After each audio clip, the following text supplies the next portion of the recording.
뭐 주님의 초림에 관해서 성경에서 예언하는 부분이 많지만 우리가 따질 부분은 딱 한 가지입니다. 그것은 뭐냐면 주님이 언제 오셨나를 그 구약 성경에서 예언한 것이 어떻게 맞아떨어졌는가 하는 것을 살펴보려고 합니다. 저희가 이것을 살펴보는 이유는 구약 성경에서 주님이 초림하실 때를 얼마나 정확히 말씀하신 것이 맞다면, 그러면 주님이 재림하실 것도 그 분명한 것이고, 그리고 주님이 재림하실 때 일어날 일들에 대해서 주님이 말씀하신 것도 정확히 일어날 것이다 하는 것을 우리가 예상할 수 있기 때문에 이 부분이 중요하게 생각이 돼서 이 부분을 다루게 되었습니다. 주님의 오실 날에 대해서는 그 성경이 아주 분명하게 얘기를 하죠. 이 다니엘의 70일이라고 해가지고 그 아주 이건 잘 밝혀져 있는 부분입니다. 그래서 정리를 해봤습니다. 다니엘서 9장 24절, 내 백성과 내 거룩한 성을 위하여, 거룩한 성은 예루살렘 성을 얘기합니다. 70일에로 기한을 정하였나니, 70일에 하면 그 1에 하면 이게 그 7일이 될 수도 있고 7년이 될 수도 있는데 이 부분에서는 그 7년을 얘기합니다. 그래서 70일에 하면 490년을 얘기합니다. 70일에로 기한을 정하였나니 허물이 마치며 죄가 끝나며 죄악이 영속되며 영원한 의가 드러나며 이상과 예언이 응하며 또 지극히 거룩한 자가 기름 부음을 받으리라. 여기 보면 지극히 거룩한 자는 분명히 그 기름 부음을 받는다고 했으므로 주님이신 것을 알 수가 있습니다. 그리스도 그분이시죠. 그러므로 너는 깨달아 알지니라, 예루살렘을 중건하라는 영이 날 때부터 기름 부음을 받은 자 곧 왕이 일어나기까지 7이레와 62이레가 지날 것이요. 여기 보면 예루살렘을 중건하라는 명령이 날 때부터 7이레와 62이레니까 69이레가 지나면 이렇게 되어 있습니다. 그러니까 69이레면 69 곱하기 7년이니까 곱해보면 이게 483년 후가 된다는 겁니다. 그래서 언제를 기점으로 했냐면 여기 보시면 예루살렘을 다시 세워라 라고 하는 명령이 날 때부터 483년 후에 그리스도가 오신다 이렇게 되어 있습니다. 그때 곤란한 동안에 성이 중건되어 거리와 해자를 이룰 것이며 62일의 후에 기름 부음을 받은 자가 그 끊어져 없어질 것이며 장차 한왕에 백성이 와서 그 성읍과 성소를 회파하려니와 그의 종말은 홍수의 엄몰됨 같을 것이며 또 끝까지 전쟁이 있으리니 황폐할 것이 작정되었느니라. 이 부분은 이제 그 주님이 그 62일의 후에 돌아가실 것을 얘기했습니다. 그죠? 그리고 장차라는 부분이 있어서 이 장차라는 것은 그 시간이 얼마나 흐를지 모르지만은 끝날에 이런 얘기입니다. 마지막이 되어가지고 한 왕의 백성이 와서 그 성읍과 성소를 회파하려니와, 다시 말해서 그 예루살렘이 또 그 어떤 자에 의해서 짓밟혀질 것을 얘기하죠. 그의 종말은 홍수의 엄몰됨 같을 것이며 또 끝까지 전쟁이 있으리니, 이건 아마 그 마지막 7년 대환란에 관련된 말씀일 것이라고 생각합니다. 그가 장차 많은 사람으로 더불어 한 일해 동안의 언약을 굳게 정하겠고, 이 그라고 하는 것은 바로 적그리스도를 얘기하죠. 적그리스도가 장차 얼마나 시간이 걸려서 될지 모르지만 언젠가 끝날에 와서 7년, 한 일이니까 7년이죠. 7년 동안의 언약을 굳게 정한다. 그래서 그 그리스도가 오시기 전에 적그리스도가 나타났는데, 적그리스도가 하는 일이 뭐냐면 7년간 어떤 언약을 맺는다 하는 것이 성경에 예언되어 있다는 겁니다. 그가 그 7년 동안의 절반에, 그랬으니까 7년 동안의 절반은 3년 반 만에 이런 거죠. 어떤 언약을 맺고 3년 반 만에 뭘 하느냐면 제사와 예물을 금지할 것이며, 이것은 그 다시 말해서 여기 이제 예언이 또 여기 숨어져 있는데, 성전이 다시 세워져야 제사와 예물을 드릴 수가 있는 것 아니겠습니까? 그러니까 적그리스도가 그 한 일회를 그 언약을 정할 때, 또는 그 때를 부분을 전후해서 성전이 다시 세워질 것을 성경은 분명히 얘기를 하고 있습니다. 그리고 성전을 짓고서 거기에 제사와 예물을 드리기 시작할 거다. 그러니까 그 다음에 금지라는 말이 나오죠. 그러니까 성전이 지어지고 그 성전에 제사와 예물을 드릴 것이고, 그러다가 적그리스도가 그거를 3년 반 됐을 때 그거를 그 제사와 예물을 드리지 못하도록 금지한다 이런 얘기입니다. 또 잔포하여 미운 물건이 날개를 의지하여 설 것이며, 이거는 적그리스도가 자기의 우상을 그 성전 안에 들여다 놓을 것을 얘기를 한다고 보통 얘기를 하죠. 또 이미 정한 종말까지 진노가 황폐케 하는 자에게 쏟아지리라 하였느니라. 그래서 이거는 요한계시록에 보면은 그 일곱 대접이 그 마지막 3년 반에 쏟아지는 것을 말씀하신 것이라고 보통 봅니다. 그래서 오늘 우리가 공부할 것은 주로 여기 그 24절 25절에 나와 있는 69일회가 지난 후에 주님께서 끊어 없어질 것이라고 얘기한 69일회 때 그리스도께서 오신다고 하는 그 부분을 성경에 어떻게 그 역사가 어떻게 성취했는가 하는 부분들을 우리가 같이 살펴보기를 원합니다. 자, 우리가 그 483년이라고 했는데 성경이 1년을 어떻게 보느냐? 우리는 지금 현재 그 그레고리 역을 사용하고 있죠. 그레고리 역은 그 365.242일인가 그렇게 되지 않습니까? 그래서 어떤 때 윤년이 들어가고 1년을 365일로 이렇게 사용을 하고 있습니다. 근데 성경의 1년은 그 365일이 아닙니다. 성경은 1년을 360일로 보고 있어요. 그걸 이제 성경 이렇게 이거 좀 살펴보면 알 수가 있습니다. 노아 600세 되던 해에 2월 곧 그달 17일이라 그날에 큰 기품의 샘들이 터지며 하늘의 창들이 열렸다. 창세기 7장 11절이죠. 보면 노아가 600세 되던 해 2월 곧 그달 17일이라 했습니다. 또 물이 150일을 땅에 충만하였다, 창일하였다 이렇게 되어 있습니다. 또 7월 곧 그달 17일에 방주가 아라랏산에 머물렀으며, 그러니까 7월 곧 그달 17일이 150일을 지난 후입니다. 2월 17일부터. 그죠? 그러니까 5달이 지난 후입니다. 5달이 지났는데 150일이라 그랬어요. 그러니까 평균 잡아 한 달에 30일인 것을 알 수가 있습니다. 그래서 한 달은 30일이고, 그래서 이걸로 보면은 대충 1년은 360일인 것을 알 수가 있습니다. 근데 여기 한 곳만 나와 있는 것이 아닙니다. 그 창세기에 나와 있었는데 계시록에도 나와 있어요. 그 여자가 광야로 도망하며 거기서 1260일 동안 저를 양육하기 위하여 하나님의 예비하신 곳이 있더라 이렇게 되어 있습니다. 그 여자가 큰 독수리의 2 날개를 받아 광야 자기 곳으로 날아가 거기서 그 뱀의 낯을 피하여 한 때와 2 때와 반 때를 양육받으며, 한 때와 2 때와 반 때는 1 더하기 2 더하기 0.5죠. 그러니까 그것은 3.5를 얘기합니다. 3.5년을 얘기합니다. 근데 여기 보면 여자가 1260일이라 했고 그것이 곧 한 때와 2 때와 반 때라고 했기 때문에 다시 말해서 1260일이 곧 3.5년이 되게 됩니다. 그렇게 되면 그건 뭐냐면 1년은 1260 나누기 3.5가 되어서요. 그래서 360일이 1년인 것을 알 수가 있습니다. 그래서 성경에서 우리가 얘기할 때 년 단위로 얘기하는 것은 360일인 것을 확증하고 있습니다. 따라서 우리가 그 아까 다니엘서 그 7장의 그 예언을 봤을 때 그 69일이라고 했다면 그 69일에는 69 곱하기 1회니까 7이고 곱하기 1년이 360일이다 하는 것을 알 수 있고, 그렇게 따지면 우리가 483년에다가 360을 곱하면 17만 3,880일인 것을 알 수가 있습니다. 17만 3,880일인 것을 알 수가 있습니다. 그래서 이걸 갖다가 우리가 그레고리력으로 따져본다면 17만 3,880일을 평균 잡아 대충 365.242일로 나눠보면요. 그러면 이게 어떻게 되냐면 476.0677년이 됩니다.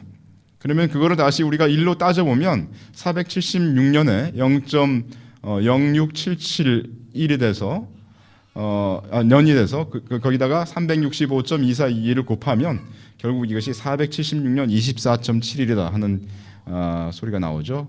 그 말은 다시 말해서 그 예루살렘을 다시 그 중건하라라는 영이 났을 때부터 476년 24일이 됐을 때 주님이 이 땅에 왕으로 오신다 하는 것을 얘기를 하고 있습니다. 그러면 이제 성경에서 우리가 그 예루살렘을 중건하라는 영이 난 것을 살펴봐야 됩니다. 언제 그러한 명령이 났는가 하는 것을 살펴봐야 됩니다. 그 에스라에 보면은 이런 장면이 나옵니다. 바사왕 고레스는 말하노니 하늘의 신 여호와께서 세상 만국으로 내게 주셨고 나를 명하사 유다 예루살렘에 전을 건축하라 하셨나니 이스라엘의 하나님은 참 신이시라. 너희 중에 무릇 그 백성 된 자는 다 유다 예루살렘으로 올라가서 거기 있는 여호와의 전을 건축하라. 너희 하나님이 함께 하시기를 원하노라. 무릇 그 남아있는 백성이 어느 곳에 우거하였든지 그곳 사람들이 마땅히 은과 금과 기타 물건과 짐승으로 도와주고 그 외에도 예루살렘 하나님의 전을 위하여 예물을 즐거이 드릴지니라 하였더라. 이거는 아까 그 성경에서 얘기했던 그 명령입니까? 아닙니까? 하는 질문이죠. 이건 어떻습니까? 아까 성경에서 뭐라고 그랬어요?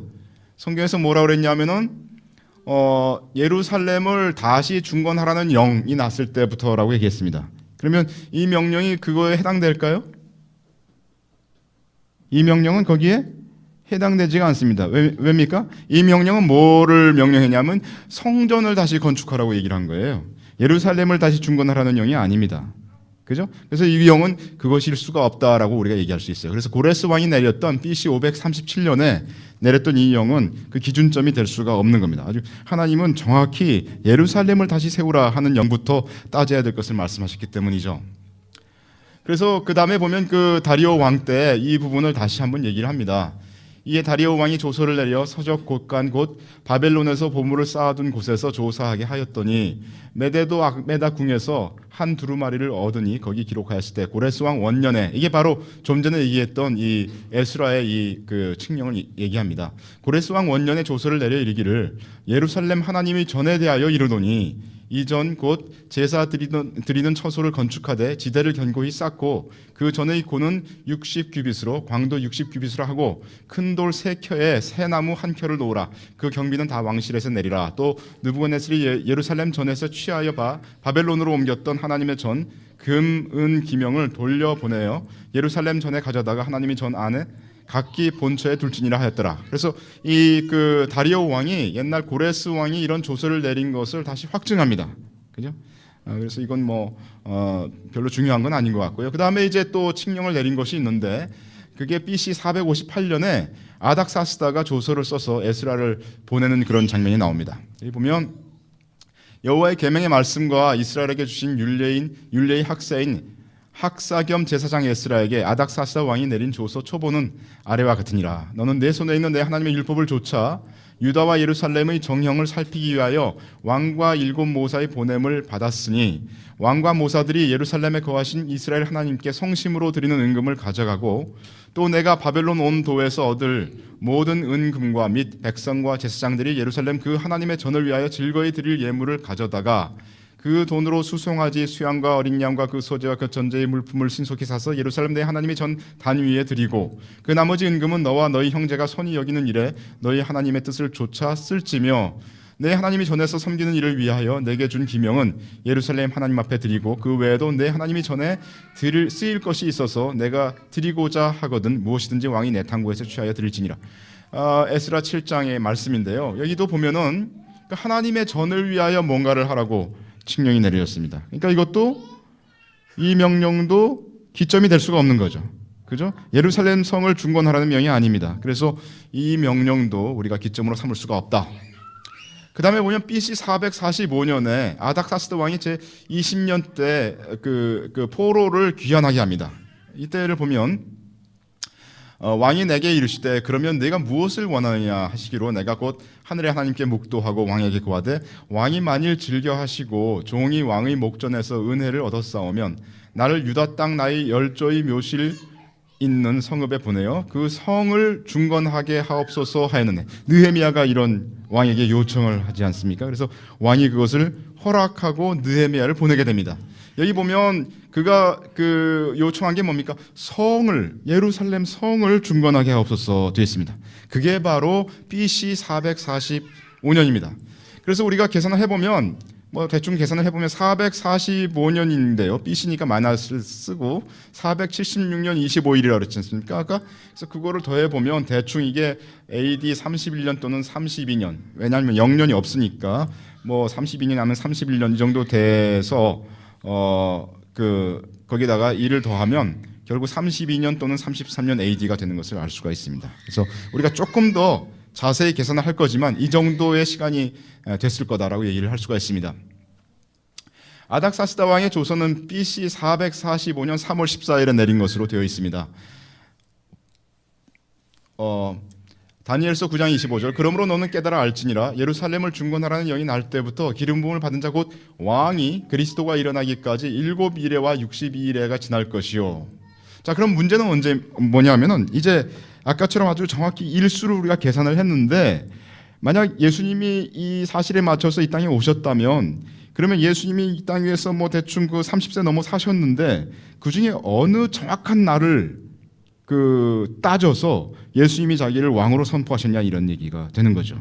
그죠? 우리가 정확히 하나님께서 일까지 말씀하셨는데 그 일 예수님의 생애 30세 좀 넘어 그때 어느 날을 주님이 말씀하신가 이걸 우리가 따져봐야 되겠습니다. 다시 말해서 질문은 뭐냐면 언제 예수님께서 자신을 왕으로 나타내시도록 허락하셨나 하는 이런 말이죠.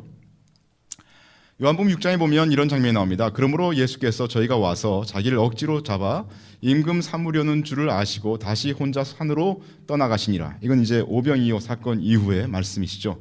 여기에서는 예수님께서는 자신을 왕으로 드러내시지 않았습니다. 그죠?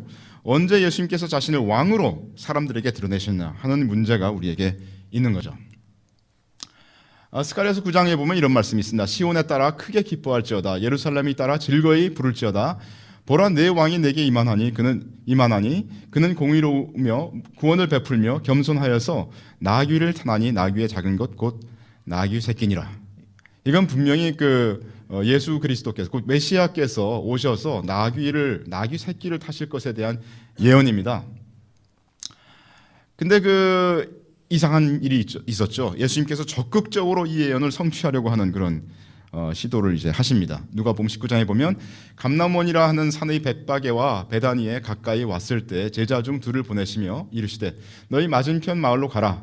그리로 들어가면 아직 아무 사람도 타보지 않은 나귀 새끼 매여 있는 것을 보리니 풀어 끌고 오너라. 만일 누가 너희에게 어찌하여 푸느냐 묻거든 이렇게 말하되 주가 쓰시겠다 하라 하시매 보내심을 받은 자들이 가서 그 말씀하신 대로 만난지라. 나귀 새끼를 풀 때 그 임자들이 이르되 어찌하여 나귀 새끼를 푸느냐 대답하되 주께서 쓰시겠다 하고 그것을 예수께로 끌고 와서 자기들이 겉옷을 나귀 새끼 위에 걸쳐놓고 예수를 태우니 가실 때 저희가 자기의 겉옷을 길에 펴더라.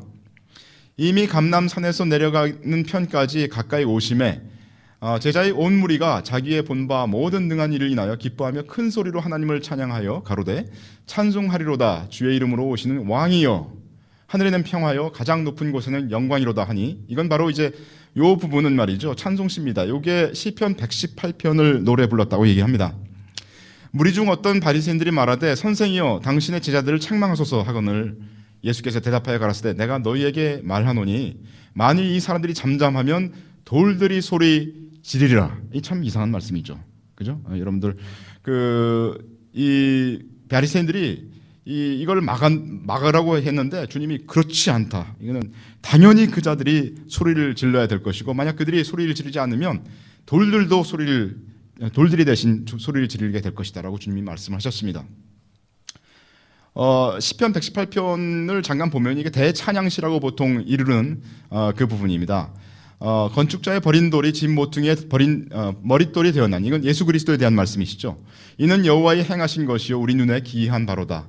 이 날은 여기 특정한 날을 얘기합니다. 이 날은 여호와의 정하신 것이라 이 날에 우리가 즐거워하고 기뻐하리로다. 우리 찬양할 때 이 날 우리 찬양하지 않습니까? 근데 우리 찬양할 때 이 날은 우리 보통 이제 매일을 얘기를 했지만 그렇지 않습니다. 여기 시편 118편의 이 날은 특별한 어떤 날입니다. 여호와여 구하옵나니 이제 구원하소서. 여호와여 우리가 구하옵나니 이제 형통케 하소서. 이게 아까 이제 백성들이 찬송했던 그 찬송 부분이죠. 여호와의 이름으로 오는 자가 복이 있으며 우리가 여호와의 집에서 너희를 축복하였도다. 이게 대찬양시 시편 113편부터 118편까지를 대찬양시라고 하는데 그것의 일부로서 장막절, 수전절, 유월절 때 이 대찬양시를 사용합니다. 이 날은 바로 메시아가 자신을 드러내는 날을 말하고 있습니다. 그러므로 주님께서 예루살렘을 입성하실 때 백성들이 대찬양시를 하는 한 그날이 바로 주님께서 왕으로 자신을 드러내신 날인 것을 알 수가 있는 것이죠. 바리새인들이 이렇게 말하지 않았습니까? 무리 중 어떤 바리새인들이 말하되 선생이여 당신의 제자들을 책망하소서 하거늘. 여기 보면 바리새인들은 무리들이 시편 118편을 노래하는 것이 바로 예수님을 메시아로 인정하는 것임을 알고 있었습니다. 그들은 성경의 해석에는 아주 능통했죠. 예수님을 배척했지만, 그죠? 그래서 그들은 따라서 바리새인들은 예수님이 마땅히 그 무리들이 하나님을 모독하지 않기를 원한다고 생각하여서 그와 같이 금하소서라고 얘기를 했다는 겁니다. 왜냐하면 그들은 예수님께서 메시아인 것을 믿지 못했기 때문에 백성들이 이 예수님을 메시아로 찬양하는 것을 그들이 봤을 때 당연히 이건 신성모독이다 이렇게 해석을 한 거라는 겁니다. 그래서 예수께서 대답하여 가라사대 내가 너희에게 말하노니 만일 이 사람들이 잠잠하면 돌들이 소리 지르리라 이렇게 말씀하셨다는 겁니다. 왜냐하면 주님께서는 이제 왕으로 자신을 드러내시는 시각이다 이 말입니다. 이 날이 바로 그 날이란 말이죠. 자, 그러면 이제 예수님의 사역 시기에 대해서 우리가 계산을 좀 해봐야 됩니다. 이게 그 예수님이 이 시기가 예수님이 그 예루살렘에 입성했던 그 날이 며칠인가 하는 것을 우리가 살펴볼 필요가 있죠. 디베리오 가이사가 위에 있은 지 15번째 해 되는 때 곧 본디오 빌라도가 유대의 총독으로 헤롯이 갈릴리의 분봉왕으로 그 동생 빌립이 이드로야 드라코니 지방의 분봉왕으로 루사니아가 아빌레네의 분봉왕으로 안나스와 가야바가 대제사장으로 있을 때 하나님의 말씀이 빈도르에서 사가랴의 아들 요한에게 임한지라. 여기 보면 그 바로 이 요한이 침례 요한이 그 사역을 시작할 때 그 상황을 얘기를 합니다. 근데 바로 이때 역사적인 여러 가지 그 시기가 나오지 않습니까? 그래서 우리가 정확히 날들을 알 수가 있는 겁니다. 디베리오 가이사는 그 양아버지 가이사 아구스토가 AD 14년 8월 19일에 죽자 그 뒤를 이어서 황제 자리에 즉위한 자예요. 따라서 예수님은 그 사역을 AD 28년경에 왜냐하면 15번째 해에 그 침례 요한이 사역 시작하고 곧바로 예수님이 몇 개월 후에 사역을 시작하셨으니까요. 예수님은 사역을 AD 28년경에 시작하신 것을 알 수가 있고요. 따라서 예수님이 예루살렘에 입성하신 때는 예수님이 보통 사역을 3년 반 정도 하신 걸로 우리가 알고 있기 때문에 AD 32년 4월 6일에 입성하신 것을 알 수 있습니다. 왜냐하면 예수님께서 예루살렘에 입성하신 후에 십자가에서 유월절 때 돌아가셨기 때문에 이거를 우리가 정확하게 알 수 있는 것이죠. 그래서 예루살렘에 입성하신 시기가 AD 32년 4월 6일에 입성하신 것을 알 수가 있습니다. 그래서 우리가 계산을 해볼 수가 있는 겁니다. 아닥사스다 왕의 조선은 아까도 말씀드린 것처럼 BC 445년 3월 14일에 있었고요. 예수님은 예루살렘에 AD 32년 4월 6일에 입성했습니다. 그래서 우리가 따져보면 BC 445년부터 AD 32년까지는 이제 그레고리 역이니까요. 365일 곱하기 445 더하기 31이 되죠. 왜냐하면 이게 AD 32년이면은 그 0년이란 게 없으니까요. 그렇게 따지면 이게 17만 3,740일이 됩니다. 그런데 이게 3월 14일부터 4월 6일까지 3월 14일이었고 4월 6일이었으니까 그 사이에 또 요거 더해진 것을 더해야 되죠. 그렇게 더하면 3월 14일에서 4월 6일 사이에는 24일이라는 날짜가 나오게 됩니다. 그 다음에 이제 윤년이 있습니다. 윤년이 BC 445년부터 AD 32년 사이에 윤년이 몇 번 있었냐면 116번이 있게 됩니다. 그때요. 그래서 다 이걸 따져보면 17만 3,741 더하기 24일 더하기 116일 하면 17만 3,880일이 되게 됩니다. 그래서 그것은 아까 우리가 얘기한 것처럼 69일에 1년 360일로 해서 17만 3,880일이 되는 것을 알 수가 있어요. 따라서 예수님이 메시아임을 이 사실이 아무도 부인할 수 없게 증명한다는 거죠. 하나님께서는 하루도 틀리지 않고 예수님께서 정확히 자신을 메시아로 드러내실 그 날을 우리에게 알려주셨다 한 말씀입니다. 무섭도록 정확한 거죠. 예수님께서 이 성에 가까이 오셔가지고 성을 보시고 우셨습니다. 가라사대 너도 오늘날 평화에 관한 일을 알았다면 좋을 뻔하였거니와 지금 내 눈에 숨겼도다. 여기 보면 오늘날이라고 하는 말이 뭐냐면 어떤 시대를 얘기하는 게 아닙니다. 이 영어로 보면 이게 말이죠. This your day. 바로 이 날을 네가 정말 알았다면 좋았을 것이다. 무슨 말입니까? 네가 내가 메시아로 선언하는 이 날, 바로 내가 메시아라는 것을 네가 알았으면 참 좋았을 텐데.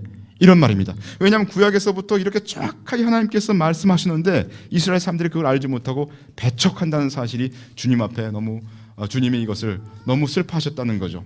그들이 주님을 믿고 죄 사함을 받고 하나님의 백성으로 그야말로 거듭나서 주님의 나라로 들어왔으면 되었을 텐데, 그래서 이게 바로 그 this day를 주님이 말씀하시고 있는 겁니다. 예수님은 사람들이 구약에서부터 예언된 이 날을 알았더라면 하시면서 우신 것을 알 수가 있습니다. 날이 이를지라 내 원수들이 토성을 쌓고 너를 둘러 사면으로 가두고 또 너와 및 그 가운데 있는 내 자식들을 땅에 메어치며 돌 하나도 돌 위에 남기지 아니하리니 이는 권고받는 날을 내가 알지 못함을 이남이니라 하시니라. AD 70년 곧 예수님이 이렇게 입성하신 38년 후에 디도가 이끄는 로마군이 예루살렘 성을 공격하기 위해 성을 포기했습니다. 여기 예수님이 말씀하신 것처럼 그 토성을 쌓았습니다. 그죠? 둘러 사면으로 가뒀습니다. 그리고서 100만 명 이상의 유대인들이 이제 죽는 그런 일이 벌어지게 되죠. 여기까지 우리가 그 초림에 관한 예언을 잠깐 다뤘습니다. 왜냐하면 우리가 아까 말씀드린 것처럼 초림을 하나님께서 어떻게 예언했는가, 그리고 그것이 어떻게 성취됐는가를 보면 재림에 대해서 주님이 말씀하신 것이 정확히 성취될 것을 우리가 알 수 있기 때문에 그것은 매우 중요하다고 생각하기 때문에 제가 이렇게 다뤘습니다.